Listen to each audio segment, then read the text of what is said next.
Hello बच्चों, कैसे हो आप सब। आई होप आप सब अच्छे होंगे।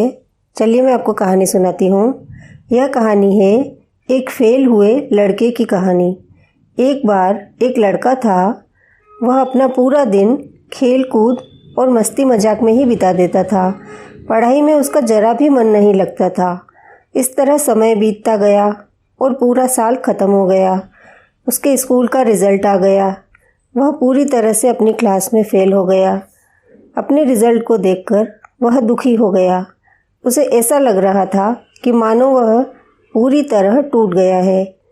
वह अपने घर जाने तक की हिम्मत नहीं कर पा रहा था। अब उसे अपनी गलती का एहसास हो रहा था। निराश होकर अपने घर गया और अपनी माँ के गले लगकर वह खूब रोया। वह रो रो कर अपनी गलती का एहसास किए जा रहा था। माँ ने कहा कि कोई बात नहीं, क्लास में ही तो फेल हुआ है, ज़िंदगी से तो नहीं हारा है ना। माँ के ऐसा कहने से उसे थोड़ी हिम्मत तो ज़रूर मिली। वो दिन गुजरता रहा और शाम ढल गई और पड़ोसी उसके घर आ गए। वो एक कोने में बैठकर सोच रहा था कि सारे आस पड़ोस के लोग मुझसे नंबर पूछेंगे तो मैं क्या जवाब दूंगा। तभी पड़ोसी ने पूछ ही लिया, पर वह शर्मिंदगी के कारण कुछ भी नहीं बोल पाया। फिर उसकी माँ बोली कि मेरे बेटे के तो बहुत अच्छे नंबर आए हैं, इसके तो 90% नंबर आए हैं। यह सुनकर वे सब चौंक गए, क्योंकि सभी को पता था कि वह पढ़ाई करने में कमज़ोर था, तो इतने नंबर कैसे आए होंगे। पर उन्होंने दोबारा नहीं पूछा, क्योंकि जवाब उसकी माँ ने दिया था। थोड़ी देर बाद सभी पड़ोसी चले गए।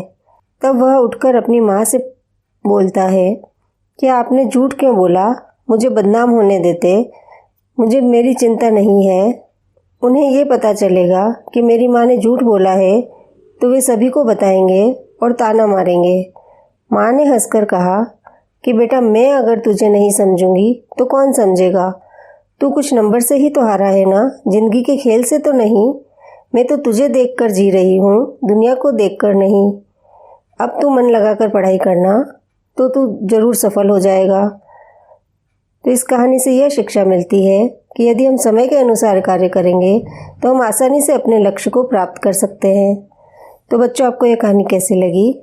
आपको ये कहानी पसंद आई हो, आप ऐसी अन्य कहानी सुनना चाहते हो तो इस चैनल को सब्सक्राइब करें, लाइक करें, शेयर करें।